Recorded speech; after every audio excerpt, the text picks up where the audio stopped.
আসসালামু আলাইকুম। কেমন আছেন সবাই? আশা করি অনেক ভালো আছেন। আজকে দেখতেছেন একটি কুকুরের ভিডিওটি করার কারণ একটাই, কারণ দেখেন আপনারা এই কুকুরের শরীরের দিকে একবার তাকিয়ে দেখেন।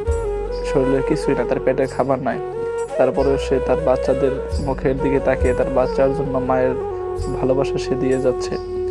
তার দুধের মধ্যে কিন্তু তার বান্নার মধ্যে কিন্তু দুধ নাই এরকম ভাবে, তারপরে বাচ্চাগুলো টেনে নিয়ে যাচ্ছে। কি করবে, তাদের কি পেটে খিদা, তারা চেষ্টা করে যাচ্ছে তার মায়ের দুধ খাওয়ার।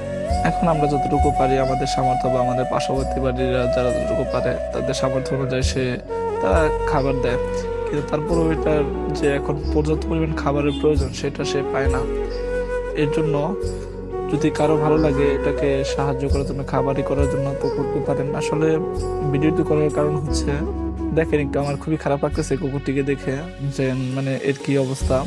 কারণ কুকুরটির বুগালে আসে, বুগালে আসার পরে একটু তার বুগালে যায়, সে আমগুলি ম্যাচ নাড়াচ্ছে। তারপরে সে কি বলবো আসলে, বলার মতন ভাষাও খুঁজে পাচ্ছি না।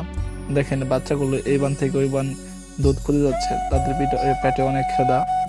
আসলে তারা তো কি বলবো, আর মা মা যে কি জিনিস সেটাই কুকুরটিকে দেখেই বুঝছেন। এরপর নিজের মা তো আছেই, এটা তো থাকে। দেখেন বানের মধ্যে দুধ নেই একদম। আসলে আর কিছু না বললাম, তো আমার কথা যদি কোনো ভুল ত্রুটি হয়ে থাকে সবাই ক্ষমা দৃষ্টিতে দেখবেন। সবাই ভালো থাকুন, সুস্থ থাকুন। সবাইকে ধন্যবাদ। আসসালামু আলাইকুম। আল্লাহ হাফেজ।